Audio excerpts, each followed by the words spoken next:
The New Century Club was founded in 1902 by a group of very prominent women here in town who, of course, did not work, and their husbands were the leaders of the town. And they decided they wanted to establish a club to just enhance their own. Most of them, I'm sure, went to college because they would have been of that kind of family, you know, that were well-off people. But they met every Wednesday afternoon in somebody's home at 3:30. Every Wednesday afternoon. We still have some of their old yearbooks from that time. They're locked up in a case at the library. But we have a very good history on the New Century Club. It's 104 years old this month. It no longer meets 4 times a month. It meets once a month. It's meeting this afternoon in about 45 minutes. But when they started meeting, of course, you have to know this is a whole different era. This is 1902. But they had, according to their yearbooks that we can read, they had always Shakespearean readings. They had someone that played the piano, someone that sang, someone that showed her artwork. They were very gifted, talented ladies who had been brought up learning those arts, born before the turn of the century. This is what they did. And then they were very active during World War I. Now, remember, this is World War I.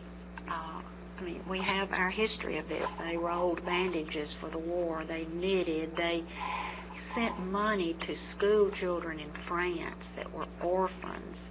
They worked hard with the Red Cross. In addition to being a literary club, they were very much a service club. They continued to be a service club up through World War II and did about the same things. And and it was so hard for girls out in the county to get a high school education because all of our little bitty county schools were mostly elementary schools. And to get a high school education, you had to get to town some way. And that was impossible for a lot of those girls. Well, they found homes for those girls to board in here, free, and gave a high school education to lots of girls that could not have gotten it. And then they gave scholarships to girls. And you may think $100 is not much, but to a girl going to MSCW, that paid her board for one semester. And then she could get a job in the cafeteria or something. We have letters attesting to that from the now MUW presidents thanking us for the girls and for the scholarships. And one of the girls that we gave a scholarship to, I say we now, you realize this is in the teens, came back and was one of our most beloved elementary school principals. She was my teacher. She was my mother's teacher, Miss Maddie Thompson. And the elementary school here is named for Miss Maddie. It was Cleveland Street when I went, but Miss Maddie was my teacher, and she was the kind of lady that would pull you up on her lap and just let you sit in her lap even when you were in 6th grade. It was wonderful. She taught my mother in the 1st grade. But anyway, Miss Maddie was a recipient of one of the scholarships. And many, many, many years later, a lady about 85 years old, this happened about, I'd say 10 years ago, died up in Tennessee, and she was a wealthy lady. We don't even know who she was kin to here, but she left a bequest in her will. The New Century Club, because we had given her a scholarship back in the 20s.